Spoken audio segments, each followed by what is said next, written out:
Communities have levies on the ballot. One of those levies could be a make-or-break situation for a school district in Geauga County, where failure to pass could mean the state takes over. News 5's James Gherardi explains.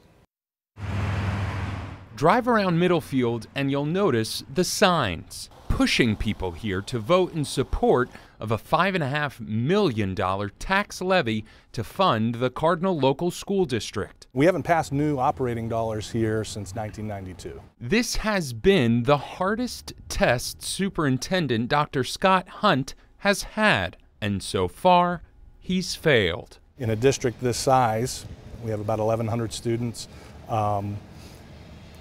There's not much more to cut to save dollars. So yes, it would impact our kids tremendously. Every attempt since 1992 here to raise new money to fund increases in the budget has failed. So cuts have barely kept the district's head above water. 21 layoffs later and $1 million in cuts in 2017, Hunt says they're almost drowning. Yeah, it's disappointing because you're working hard to try to maintain what you have for the students here. So how do we stand? A lot of people say that it's a lot of money on a fixed income, or a lot of people are like, we just don't want to support the school. We don't trust where the money's going. Even students have taken up the fight to pass the levy. Cardinal High School students Hannah Tragi and Brandon White have tried to convince voters it's worth the $16 a month average household tax increase. I say, I respect your decision.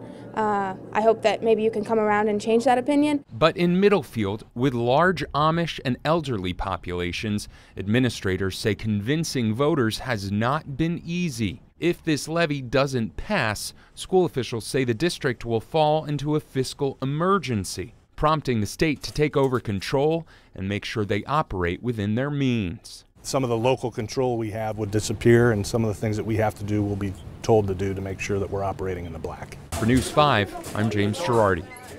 And in November, the levy failed by just 8 votes. Polls close tonight at 7:30.